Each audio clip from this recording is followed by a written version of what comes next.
Welcome to Surya tutorials. तो कैसे हो आप सब। आज हम लोग जो है क्लास 9th के फिज़िक्स के चैप्टर मोशन के लेक्चर नंबर 3 को डिस्कस करेंगे। तो अपने लास्ट वीडियो में हम लोगों ने जो है यूनिफॉर्म एक्सेलरेशन और नॉन यूनिफॉर्म एक्सेलरेशन के बारे में बात करी थी, साथ ही साथ हम लोगों ने वेलोसिटी को भी समझा था। इस वीडियो में हम लोग जो है ग्राफिकल रिप्रेजेंटेशन ऑफ मोशन के बारे में बात करेंगे। तो यहाँ पर सबसे पहले हम लोग समझेंगे कि आखिर ग्राफ होते क्या हैं, और फिर उसके बाद हम लोग जो है डिस्टेंस टाइम ग्राफ और वेलोसिटी टाइम ग्राफ को अच्छे तरीके से प्लॉट करना सीखेंगे। तो वीडियो जो है आप लोगों के लिए बहुत ज़्यादा इंपॉर्टेंट होने वाला है। अगर आप लोगों को वीडियो अच्छा लगे तो प्लीज़ चैनल को सब्सक्राइब करिएगा और अपने फ्रेंड्स के साथ शेयर करिएगा। तो चलिए वीडियो को स्टार्ट करते हैं। तो सबसे पहले हम लोग जो है ये समझते हैं कि आखिर ग्राफ क्या है।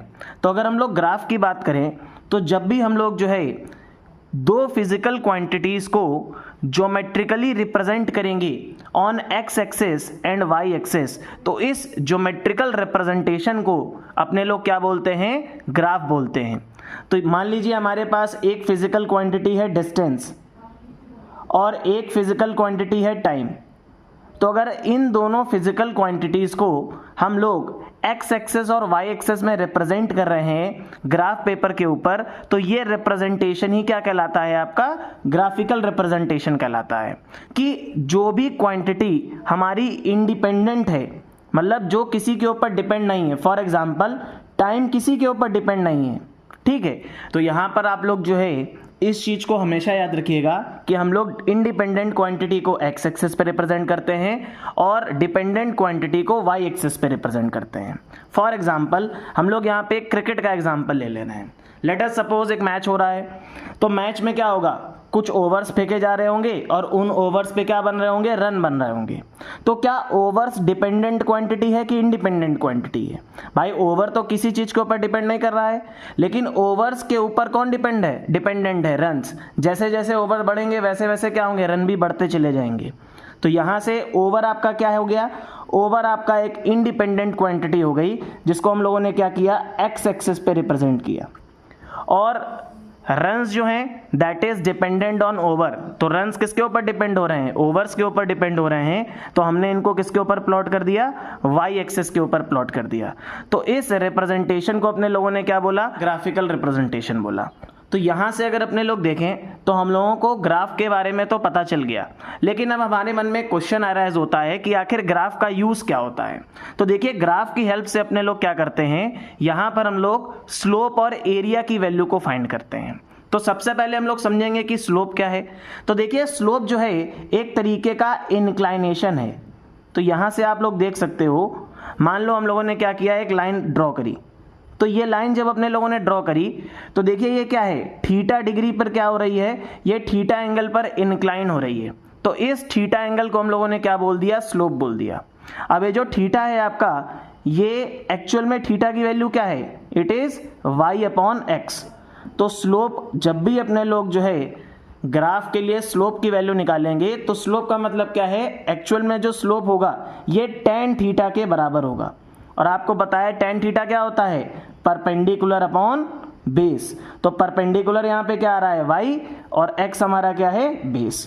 तो स्लोप अगर हम लोगों को किसी ग्राफ के लिए निकालना है तो हम लोग क्या करेंगे, हम लोग जो है परपेंडिकुलर और बेस का क्या ले लेंगे, रेशियो ले लेंगे। तो यहाँ से हमको क्या मिल जाएगा, स्लोप की वैल्यू मिल जाएगी। और स्लोप किसके बराबर होगा, ये हमेशा tan थीटा के बराबर होगा। अब देखिए इसी तरीके से अगर हम लोगों को किसी ग्राफ के लिए एरिया निकालना है, तो जितना इस लाइन के अंदर एरिया आ रहा है, जितना इस लाइन के अंदर रीजन कवर्ड हो रहा है, that is the area of the graph. ये क्या हो जाएगा, आपका एरिया के बराबर हो जाएगा। तो यहाँ से अगर हम लोग एरिया की वैल्यू देखें तो ये किसके बराबर आ रही है, it is equals to 1/2 base into height. ये किसके बराबर है, area of right angle triangle के बराबर है। तो इस तरीके से हम लोग क्या करेंगे, एरिया की वैल्यू निकाल लेंगे। तो देखिए ग्राफ की हेल्प से हम लोग क्या करते हैं, हम लोग जो है ग्राफ की हेल्प से स्लोप और एरिया की वैल्यू कैलकुलेट कर लेते हैं। फॉर एग्जाम्पल अगर हमारे पास एक इस तरीके सा ग्राफ गिवन है, तो अगर हमें इस ग्राफ के लिए एरिया निकालना है तो एरिया की वैल्यू क्या होगी, लेट अस सपोज ये रीजन, जो भी रीजन कवर्ड हो रहा है तो यहाँ से अगर अपने लोग एरिया निकालना चाहें तो एरिया क्या हो जाएगा भाई, ये देखिए एरिया ऑफ रेक्टेंगल के बराबर होगा, that is length into breath. और यहाँ पे लेंथ क्या है आपकी, ये देखिए ये आपका क्या है एस ले लीजिए और ये क्या ले लीजिए टाइम टी, तो ये आपका क्या हो जाएगा एरिया हो जाएगा। तो इस तरीके से अपने लोग क्या करेंगे, ग्राफ की हेल्प से स्लोप और एरिया की वैल्यू को कैलकुलेट करेंगे। अब हम लोग जो है डिस्टेंस टाइम ग्राफ को प्लॉट करेंगे, जिसको अपने लोग क्या बोलते हैं एक्सटी ग्राफ भी बोलते हैं, ठीक है। और डिस्टेंस टाइम ग्राफ और डिस्प्लेसमेंट टाइम ग्राफ अगर अपने लोग स्ट्रेट लाइन के लिए ड्रॉ कर रहे हैं तो दोनों सेम ही होते हैं। तो अगर हम लोग फर्स्ट केस की बात करें, when the object is at rest, तो लेट अस सपोज हमारा जो ऑब्जेक्ट है वो क्या होगा, रेस्ट पे होगा। तो at t equals to 0 second जो हमारा ऑब्जेक्ट है वो कितना डिस्टेंस ट्रेवल कर चुका है, मान लीजिए वो 6 मीटर की दूरी पर खड़ा हुआ है। तो हमने क्या कहा कि 0 सेकेंड पे जो ऑब्जेक्ट है वो आपका 6 मीटर पे है। Now at t equals to 1 second ये कहाँ पर है, 6 मीटर पर।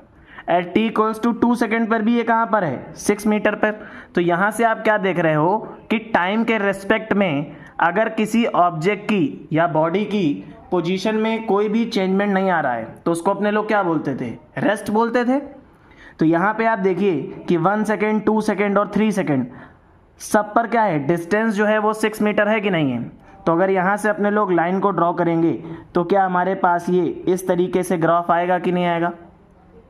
तो अगर हम लोग जो है एक्सटी ग्राफ को ड्रॉ करें जब हमारा ऑब्जेक्ट रेस्ट पर होगा तो ये हमेशा क्या देगा, एक लाइन देगा that is parallel to x axis. तो यहाँ पर हमें क्या मिलती है, हमेशा एक लाइन मिलती है, एक लाइन मिलती है that is parallel to x axis. अब अगर अपने लोगों को यहाँ पर इसका स्लोप निकालना है तो देखिए आपको अच्छी तरीके से पता है स्लोप का मतलब क्या होता है। लेट अस सपोज अगर हम लोग यहाँ से स्लोप निकालना चाहते हैं तो हम लोग यहाँ पे मान ले रहे हैं ये हमारा पॉइंट क्या है, मान लीजिए ये y1 पॉइंट है और ये हमारा पॉइंट क्या है y2 पॉइंट है, और ये पॉइंट हमारा क्या है x1 पॉइंट है और ये पॉइंट क्या है हमारा x2 पॉइंट है। तो स्लोप की वैल्यू हम लोगों को क्या पता है, slope equals to y by X, जिसको हम लोग क्या लिख सकते हैं y2 माइनस y1 और x2 माइनस x1, क्योंकि हम लोगों को क्या करना है एक्सटी ग्राफ के लिए स्लोप की वैल्यू निकालनी पड़ेगी। तो यहाँ पर आप लोग जरा देखिए y2 क्या है, देखिए y2 की वैल्यू क्या है दैट इज द डिस्टेंस, तो ये 6 मीटर है, और y1 भी क्या है आपका 6 मीटर, और टाइम क्या है 2 माइनस या 3 माइनस 2 कर लीजिए आप इसको, ठीक है। तो यहाँ से अगर आप देखो तो स्लोप कितना आ रहा है, 6 माइनस 6 क्या हो जाएगा 0। तो यहाँ पर अगर अपने लोग स्लोप की बात करें तो हमेशा हमें जो स्लोप है ये 0 मिलता है। तो अगर हमारा ऑब्जेक्ट रेस्ट पर होगा तो जो स्लोप होगा वो क्या होगा, वो 0 के बराबर आएगा। क्लियर हो गया कि नहीं क्लियर हो गया। अब हम लोग जो है नेक्स्ट केस के बारे में बात करते हैं कि जब हमारा ऑब्जेक्ट जो है यूनिफॉर्म स्पीड के साथ मूव कर रहा होगा। अच्छा एक चीज़ आप लोग और याद रखिएगा कि देखिए distance upon time, distance upon time हमें क्या देता है, स्पीड देता है। तो हमेशा डिस्टेंस टाइम ग्राफ का स्लोप क्या देगा, स्पीड देगा, इस चीज़ को याद रखिएगा। तो अगर हम लोग यहाँ पर देखें कि हमारा जो ऑब्जेक्ट है अगर वो यूनिफॉर्म स्पीड के साथ चल रहा है, it means equal distance equal interval of time में ट्रेवल कर रहा होगा कि नहीं कर रहा होगा। तो at t equals to 0 second पे जो बॉडी ने या ऑब्जेक्ट ने डिस्टेंस ट्रेवल किया that is 0 metre. Now at t equals to 1 second ये डिस्टेंस कितना हो गया आपका 5 मीटर हो गया। Now at t equals to 2 second distance कितना हो गया 10 मीटर हो गया। तो 2 पे कितना हो गया बेटा 10 मीटर। तो आप देखिए हर 1 सेकेंड में क्या आपका जो डिस्टेंस है वो 5 मीटर की बढ़ रहा है कि नहीं बढ़ रहा। भाई यहाँ पे आप देखो जो स्पीड है वो 5 मीटर पर सेकेंड से बढ़ती चली जा रही है। या आप ये बोल सकते हो कि ऑब्जेक्ट जो है हमारा ये यूनिफॉर्म मोशन शो कर रहा है कि नहीं कर रहा है, इक्वल इंटरवल ऑफ टाइम में क्या इक्वल डिस्टेंस ट्रेवल कर रहा है। भाई देखिए हर 1 सेकेंड में 5 मीटर चल रहा है। तो आप जरा देखिए और इसका जो स्लोप है दैट इज इक्वल्स टू क्या आ जाएगा 5 मीटर पर second. At t equals to 3 second distance कितना हो गया बेटा आपका 15 metre. Now at t equals to 4 second distance कितना आ रहा है हमारा 20 मीटर। तो अगर हम लोग इसको ड्रॉ करें तो क्या हमारे पास एक स्ट्रेट लाइन आएगी कि नहीं आएगी। तो यहाँ पर हमें क्या मिलती है स्ट्रेट लाइन मिलती है, ठीक है। और अगर हम लोग इसके स्लोप की वैल्यू को कैलकुलेट करना चाहें तो आप जरा यहाँ पर देखो स्लोप इक्वल्स टू क्या होता है बेटा y अपॉन एक्स। स्लोप क्या होगा y अपॉन एक्स। तो देखिए स्लोप इक्वल्स टू हमने क्या लिखा y अपॉन एक्स। y कितना था हमारे पास, इस पॉइंट पर देखिए आपका y आ रहा है 10 मीटर और x हमारा कितना है 2 सेकेंड। तो देखिए क्या आ रहा है 5 मीटर पर सेकेंड के बराबर आ रहा है कि नहीं आ रहा। तो मैंने आपको ये पहले भी बताया था कि स्लोप निकालने के लिए हम लोग क्या करेंगे y अपॉन एक्स कर देंगे जो कि tan थीटा के बराबर होगा। क्लियर हो गया कि नहीं क्लियर हो गया। तो इस तरीके से हम लोग क्या करेंगे, इसके स्लोप की वैल्यू को कैलकुलेट कर सकते हैं। तो अब अपने लोग जो है नेक्स्ट टॉपिक को डिस्कस करते हैं, that is when the body is moving with non uniform speed, या फिर आप क्या बोल सकते हो नॉन यूनिफॉर्म मोशन। तो अगर हमारा ऑब्जेक्ट जो है unequal distance equal interval of time में ट्रेवल करता है तो वो नॉन यूनिफॉर्म मोशन होता है। और हमको ये अच्छी तरीके से पता है कि एक्सटी ग्राफ हमको क्या देता है, अपने लोगों ने डिस्कस कर रखा है, एक्सटी ग्राफ हम लोगों को स्पीड के बारे में बताता है। तो यहाँ पर ये जो नॉन यूनिफॉर्म मोशन हो रहा होगा ये नॉन यूनिफॉर्म स्पीड के बारे में बता रहा होगा। तो देखिए अगर at t equals to 0 second पे अगर ये जो राम है ये कितना डिस्टेंस चल रहा है, ये 0 मीटर पर है। Now at t equals to 2 second पे डिस्टेंस इसने कितना ट्रेवल किया, let us suppose 2 metre. Now at t equals to 2 second पे डिस्टेंस कितना हो रहा है बेटा, ये आपका 7 मीटर के बराबर हो रहा है। तो देखिए 7 मीटर कहीं यहाँ पे आएगा, 7 metre. Now at t equals to 3 second पर डिस्टेंस कितना हो गया, ये आपका 14 हो गया।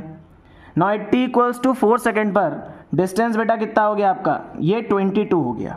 तो अगर हम इस लाइन को ड्रॉ करें तो देखिए क्या ये हमारे पास एक कर्व लाइन आ रही है कि नहीं आ रही है, ये एक हमें क्या मिल गई, कर्व लाइन मिल गई। और इसके लिए अगर हम लोग स्लोप की वैल्यू को फाइंड करेंगे तो हर एक जगह पर हम लोगों को क्या मिलेगा बेटा, वेरिएबल स्लोप मिलेगा। यहाँ पर हम लोगों को हर एक पॉइंट पे क्या मिलेगा, वेरिएबल स्लोप मिलेगा। और लेट अस सपोज ये हमारा ए पॉइंट है, ये बी पॉइंट है और ये सी पॉइंट है। तो जो स्लोप ऑफ सी होगा, मतलब जहाँ पर आपकी स्पीड ज़्यादा होगी वहाँ पर स्लोप की वैल्यू भी ज़्यादा होगी। तो slope of C is greater than slope of B than slope of A. तो इस तरीके से आप लोग क्या कर सकते हो, एक्सटी ग्राफ में अगर हमारा ऑब्जेक्ट जो है नॉन यूनिफॉर्म स्पीड के साथ मूव कर रहा है तो आप इसके स्लोप की वैल्यू निकाल सकते हो। ठीक है, यहाँ पर हमेशा हमको क्या मिलती है, एक कर्व लाइन मिलती है। क्लियर हो गया कि नहीं क्लियर हो गया। तो अब अपने लोग जो है नेक्स्ट केस को डिस्कस करते हैं कि जब हमारा ऑब्जेक्ट जो है नॉन यूनिफॉर्म मोशन में होगा और उसकी स्पीड क्या कर रही होगी, डिक्रीज कर रही होगी। तो यहाँ पे आप लोग जरा देखिए at t equals to 0 second पे डिस्टेंस कितना है, 0 metre. Now at t equals to 1 second पे क्या हुआ, डिस्टेंस 10 मीटर हो गया। t इक्वल्स टू 2 सेकेंड पे डिस्टेंस कितना हो गया, 15 metre. Now at t equals to 3 second पे ये जो राम है इसने डिस्टेंस ट्रेवल किया बेटा 18 मीटर। ठीक है, इसको आप थोड़ा सा नीचे ड्रॉ कर लीजिए। At t equals to 4 second पे डिस्टेंस कितना हो गया बेटा आपका, 20 मीटर। तो यहाँ पर आप देखो क्या हमको इस तरीके का ग्राफ मिल रहा है कि नहीं मिल रहा है। तो इस तरीके का जब भी अपने लोगों को ग्राफ मिलेगा तो हम लोग क्या कहेंगे कि जो हमारा स्लोप है ये किस तरीके का नेचर रख रहा है, ये नेगेटिव नेचर को रख रहा होगा। क्लियर हो रहा है कि नहीं क्लियर हो रहा है। तो इस तरीके से अपने लोगों ने क्या किए, डिस्टेंस टाइम ग्राफ के सभी केसेस को डिस्कस कर लिया। इसी तरीके से अब हम लोग जो है नेक्स्ट केस को डिस्कस करते हैं, वेलोसिटी टाइम ग्राफ। तो वेलोसिटी टाइम ग्राफ को अपने लोग वीटी ग्राफ भी बोलते हैं। यहाँ पर हम लोग क्या करेंगे, यहाँ पर हम लोग एक्स एक्सिस के लॉन्ग टाइम को रिप्रेजेंट करेंगे और वाई एक्सिस के लॉन्ग वेलोसिटी को रिप्रेजेंट करेंगे। तो अगर हम लोग वीटी ग्राफ की बात करें तो केस फर्स्ट हमारा क्या आता है, when the velocity of the object is 0। तो याद करिए जब हम लोगों ने एक्सटी ग्राफ में पहला केस देखा था कि जब हमारा ऑब्जेक्ट रेस्ट पे था, तो अगर हमारा ऑब्जेक्ट रेस्ट पे होगा तो उसकी वेलोसिटी क्या रही होगी, 0 रही होगी। तो at t equals to 0 second पे यहाँ पे क्या है, देखिए वेलोसिटी क्या है राम की, 0। At t equals to 1 second पे भी क्या आ रही है, वेलोसिटी क्या आ रही है, 0 आ रही है, क्योंकि ऑब्जेक्ट क्या है, 0 वेलोसिटी के साथ पर है, रेस्ट पर है। Now at t equals to 2 second पर भी वेलोसिटी क्या है, 0। और at t equals to 3 second पर भी वेलोसिटी क्या है, 0 है। तो यहाँ से अगर हम लोग देखें तो हमें क्या मिलेगा, इस तरीके का ग्राफ मिलेगा कि नहीं मिलेगा। तो ठीक इसी तरीके से अब हम लोग जो है सेकंड केस को डिस्कस करते हैं, when the body is moving with constant velocity. तो देखिए अगर हमारा ऑब्जेक्ट जो है या बॉडी जो है कांस्टेंट वेलोसिटी के साथ मूव कर रहा है तो यहाँ पर क्या होगा, at t equals to 0 second पे देखिए वेलोसिटी कितनी थी 10 मीटर पर second. Now at t equals to 1 second पर भी वेलोसिटी क्या है 10 मीटर पर सेकेंड। तो 0 पर भी कितनी वेलोसिटी है 10 मीटर पर सेकेंड, 1 सेकेंड पर भी वेलोसिटी कितनी है 10 मीटर पर second. Now at t equals to 2 second पर भी जो वेलोसिटी है उसकी वैल्यू कितनी आ रही है 10 मीटर पर सेकेंड आ रही है कि नहीं आ रही है। और at t equals to 3 second पर भी जो वेलोसिटी है उसकी वैल्यू 10 मीटर पर सेकेंड आ रही है। तो यहाँ से अगर हम लोग इसके ग्राफ को प्लॉट करें तो आप देखिए क्या मिल रहा है, हमें एक लाइन मिल रही है that is parallel to x axis. तो ये देखिए आपकी जो लाइन होगी ये क्या होगी, ये एक्स एक्सिस के पैरेलल होगी। ठीक है, अब मान लीजिए अगर हम लोग VT ग्राफ की बात करते हैं तो VT ग्राफ में हम लोगों को क्या निकालना होता है, एरिया निकालना होता है। तो अगर हम लोग एरिया निकालना चाहें तो लेट अस सपोज इस पॉइंट को हम लोग मान ले रहे हैं x1, y1 और इस पॉइंट को मान ले रहे हैं x2, y2। तो देखिए पॉइंट क्या हो गया हमारा x1, ये पॉइंट क्या हो गया हमारा x1 और ये पॉइंट क्या हो गया हमारा x2 और यहाँ पर क्या आ रहा है हमारा y1 और ये क्या आ रहा है y2। तो अगर हमें इसके लिए एरिया निकालना है तो एरिया निकालने के लिए क्या करेंगे, एरिया अंडर द कर्व। तो एरिया अगर आप लोग यहाँ से निकालोगे तो ये एरिया ऑफ रेक्टेंगल के बराबर आ रहा है कि नहीं आ रहा है। और एरिया ऑफ रेक्टेंगल क्या होगा जरा आप देखिए, यहाँ से अगर अपने लोग देखें तो जो y एक्सिस के अलॉन्ग डिस्टेंस है, ये जो y एक्सिस के अलॉन्ग डिस्टेंस है क्या है वेलोसिटी, और x एक्सिस के अलॉन्ग क्या है टाइम। तो एरिया ऑफ रेक्टेंगल क्या होता है, length into breadth, that is equals to क्या हो जाएगा, वेलोसिटी इनटू टाइम। अच्छा, वेलोसिटी के बारे में अपने लोगों को पता है, वेलोसिटी किसके बराबर होता है, डिस्प्लेसमेंट अपॉन टाइम। इसको अपने लोग डिस्प्लेसमेंट अपॉन टाइम लिख सकते हैं कि नहीं लिख सकते हैं। आपने कहा सर बिल्कुल लिख सकते हैं। तो देखो टाइम से टाइम अगर हमारा कैंसिल हो जाएगा तो एरिया अंडर द कर्व हमें क्या देगा, अगर हम लोग यहाँ से वेलोसिटी टाइम ग्राफ के लिए एरिया निकालें तो ये हमेशा डिस्प्लेसमेंट के बराबर आता है। इस चीज़ को आप याद रखिएगा कि वेलोसिटी टाइम ग्राफ के लिए जो एरिया अंडर द कर्व होता है वो क्या होता है आपका, डिस्प्लेसमेंट के बराबर होता है। क्लियर हो गया कि नहीं क्लियर हो गया, जब हमारा ऑब्जेक्ट जो है कांस्टेंट वेलोसिटी के साथ मूव कर रहा होता है। अब अपने लोग जो है नेक्स्ट केस को डिस्कस करते हैं जिसमें हमारा जो ऑब्जेक्ट है वो क्या कर रहा है, उसकी वेलोसिटी यूनिफॉर्मली इंक्रीज हो रही है। तो at t equals to 0 second पे लेट अस सपोज जो ऑब्जेक्ट है उसकी वेलोसिटी क्या रही होगी 0 मीटर पर second. Now at t equals to 1 second पे वेलोसिटी क्या हो गई 5 मीटर पर second. At t equals to 2 second पे वेलोसिटी कितनी हो गई है इसकी 10 मीटर पर सेकेंड। तो इसी तरीके से अगर अपने लोग ग्राफ को प्लॉट करेंगे तो यहाँ पर आप लोग देखिए हमें क्या मिलेगी, एक स्ट्रेट लाइन मिलेगी कि नहीं मिलेगी। तो ये देखिए एक स्ट्रेट लाइन मिल गई। तो अगर हमारा ऑब्जेक्ट जो है यूनिफॉर्म वेलोसिटी के साथ मूव कर रहा है और वेलोसिटी क्या कर रही है, टाइम के साथ इंक्रीज कर रही है, तो यहाँ पर जो हमें ग्राफ मिलता है ये यूनिफॉर्मली एक्सेलरेटेड मोशन का मिलता है। ये कैसा ग्राफ मिलता है, यूनिफॉर्मली एक्सेलरेटेड मोशन। अगर अपने लोगों को इसके एरिया की वैल्यू निकालनी है तो यहाँ से आप लोग देख सकते हो एरिया अंडर द कर्व क्या होगा, that is area of right angle triangle. तो अगर हम लोग इसके एरिया की वैल्यू निकालना चाहें तो ये किसके बराबर होगा, area of right angled triangle. तो आपने क्या कहा, ये एरिया ऑफ ट्राइंगल के बराबर होगा और यहाँ से एरिया ऑफ ट्राइंगल क्या होगा 1/2 बेस इंटू हाइट के बराबर। अब हम लोग जो है लास्ट केस को डिस्कस करते हैं जिसमें हमारे ऑब्जेक्ट की वेलोसिटी जो है नॉन यूनिफॉर्मली इंक्रीज कर रही होगी। Means equal interval of time में जो वेलोसिटी है वो क्या कर रही होगी, आपकी अनइक्वल चेंजेस शो कर रही होगी। For example at t equals to 0 second पर जो राम है ये 0 मीटर पर सेकेंड की वेलोसिटी रखा था। Now at t equals to 1 second पे वेलोसिटी 5 मीटर पर सेकेंड हो गई। But at t equals to 2 second पे जो वेलोसिटी थी वो क्या हो गई 12 मीटर पर सेकेंड। इसी तरीके से t इक्वल्स टू 3 सेकेंड पे जो वेलोसिटी थी वो क्या हो गई 19 मीटर पर सेकेंड। तो आप यहाँ से देखो तो क्या हमें कर्व लाइन मिल रही है कि नहीं मिल रही है। तो ये कर्व लाइन क्या शो कर रही है, नॉन यूनिफॉर्मली एक्सेलरेटेड मोशन। तो अगर हमारा ऑब्जेक्ट जो है नॉन यूनिफॉर्मली वेलोसिटी के साथ इंक्रीज कर रहा है तो इस केस में जो स्लोप होगा ये क्या देगा, नॉन यूनिफॉर्म एक्सेलरेटेड मोशन को रिप्रेजेंट करेगा। तो इस तरीके से आप लोगों ने जो है डिस्टेंस टाइम ग्राफ और वेलोसिटी टाइम ग्राफ के सभी केसेस को अच्छे तरीके से समझ लिया। आई होप आप लोगों को वीडियो अच्छा लगा होगा। अगर वीडियो अच्छा लगे तो प्लीज़ चैनल को सब्सक्राइब कर दीजिएगा और अपने फ्रेंड्स के साथ शेयर कर दीजिएगा। Thank you so much. मिलते हैं नेक्स्ट वीडियो में। Till then keep learning and keep enjoying.